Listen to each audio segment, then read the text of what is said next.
আসসালামু আলাইকুম। পাওয়ার প্রেজেন্টস পাওয়ার প্লেতে সকলকে আমন্ত্রণ। যুজবেন্দ্র চাহালের একটা ইনক্লুশন হতে পারে কিনা ইন্ডিয়া ইংল্যান্ড ম্যাচে মেগা সেমিফাইনালে, সে ব্যাপারে একটা প্রশ্ন কিন্তু চলে আসতেই পারে। আবার পাল্টা প্রশ্ন আসতে পারে, যেই বোলারটা পুরো ওয়ার্ল্ড কাপ ব্যাপী তাকে ব্যবহারই করে নাই, তাকে হঠাৎ করে সেমিফাইনাল ম্যাচে খেলাবে কিনা। তবে ইন্টারন্যাশনাল ক্রিকেটার হিসেবে প্রত্যেক খেলোয়াড়কেই কিন্তু প্রস্তুত থাকতে হয়। কেন চাহালের কথা বলছি, কারণ ইংল্যান্ডের বিরুদ্ধে চাহালের ট্র্যাক রেকর্ড এবং ইংলিশ ব্যাটারদের লেগ স্পিনার এগেনস্টে, বিশেষ করে ডানহাতি লেগ স্পিনার এগেনস্টে যে উইকেটটা আছে, সেই উইকেটটা বিবেচনা করলে ব্যাপারটা তেমনই কিন্তু দাঁড়ায়। যুজবেন্দ্র চাহালের টি-20 ক্রিকেটের সমৃদ্ধশালী বোলিং ফিগার, 25 রান দিয়ে 6 উইকেট, সেটা কিন্তু ইংল্যান্ডের এগেনস্টে। ইন টোটাল তিনি 11টা ম্যাচ খেলেছেন ইংল্যান্ডের সঙ্গে, যেখানে 16টা উইকেট সংগ্রহ করেছেন। ডেফিনেটলি যুজবেন্দ্র চাহালের ইংল্যান্ডের এগেনস্টে ট্র্যাক রেকর্ডটা অনেক বেশি মাত্রায় সমৃদ্ধশালী। এই জায়গাটায় পার্টিকুলারলি দুজন ব্যাটারের কথা বলতে চাই। একজন Jonny Bairstow, definitely he is a very good spin hitter, but against Yuzvendra Chahal 55 run তিনি সংগ্রহ করেছেন এখন পর্যন্ত ইন্টারন্যাশনাল টি-20তে। চারবার চাহালের এগেনস্টে তিনি আউট হয়েছেন। হ্যারি ব্রুক আরও একজন অ্যাগ্রেসিভ ব্যাটার, তিনিও 3বার আউট হয়েছেন যুজবেন্দ্র চাহালের এগেনস্টে, মাত্র 10 রান তার এগেনস্টে তিনি সংগ্রহ করতে পেরেছেন। সো এই যে মিডল অর্ডারে আপনার দলের যারা মূল স্তম্ভ, সেই স্তম্ভের ব্যাটারগুলোকে যুজবেন্দ্র চাহাল টাফ টাইম দিতে পারেন, অতীতে ট্র্যাক রেকর্ড সেই জায়গাটায় রয়েছে। এবং আরও উল্লেখযোগ্যভাবে যদি বলি যে গায়ানার যেরকম স্পিন ফ্রেন্ডলি উইকেট, বৃষ্টির একটা ফোরকাস্ট রয়েছে, যদি কাডল ওভার্স ম্যাচ হয় যুজবেন্দ্র চাহাল একটা ভ্যারিয়েশনও ক্রিয়েট করতে পারবেন কিনা সেটাও একটা ব্যাপার রয়েছে।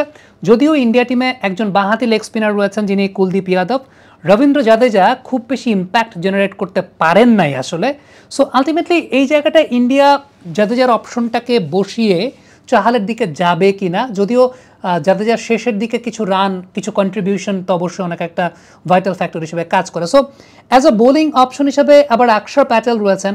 সো জাদেজা আকসার প্যাটেল দুজনকেই কন্টিনিউ করবে কিনা টিম ইন্ডিয়া, সেটাও একটা চিন্তার জায়গা। এবং যেহেতু ইংল্যান্ডের এগেনস্টে যুজবেন্দ্র চাহালের ট্র্যাক রেকর্ডটা বেটার, ওইটা একটা গুরুত্বপূর্ণ বিষয়। এবং ওভারঅল আমি যদি বলি যে ইংলিশ ব্যাটাররা 2023 সালের পর থেকে রাইট আর্ম লেগ ব্রেক বোলারদের এগেনস্টে তারা প্রতি 22 রানে একটা করে উইকেট হারিয়েছে এবং প্রতি 15 বলে তারা একটা করে উইকেট হারিয়েছে। সো এটা একটা খুব উল্লেখযোগ্য পরিসংখ্যান আমার কাছে মনে হয় যে প্রতি 15টা বলে ডানহাতি লেগ স্পিনারদের তারা একটা করে উইকেট হারিয়েছে।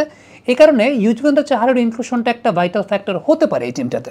অন্যদিকে আরেকটা জায়গা বলি, তা হচ্ছে ফিল সল্ট, ইংল্যান্ডের ওপেনিং ব্যাটার, যিনি 2023 সাল থেকে একদম দুর্দান্ত গতিতে ব্যাটিং করে যাচ্ছেন, ম্যাক্সিমাম স্ট্রাইক রেট মেনটেন করে ব্যাটিং করে যাচ্ছেন এই দলটাতে। তবে এই সময়ের মধ্যে গেল 1 বছরের মধ্যে তিনি যে 6বার স্পিনারদের বলে আউট হয়েছেন, সেই 6বারের মধ্যে 5বারই বাঁহাতি অর্থোডক্স স্পিনারদের বলে তিনি আউট হয়েছেন। সো এই জায়গাটাতে বাঁহাতি অর্থোডক্স স্পিনারদের বল এবং আউটগোয়িং বলগুলোর এগেনস্টে তাকে দেখা গেছে এক ধরনের দুর্বলতা আছে।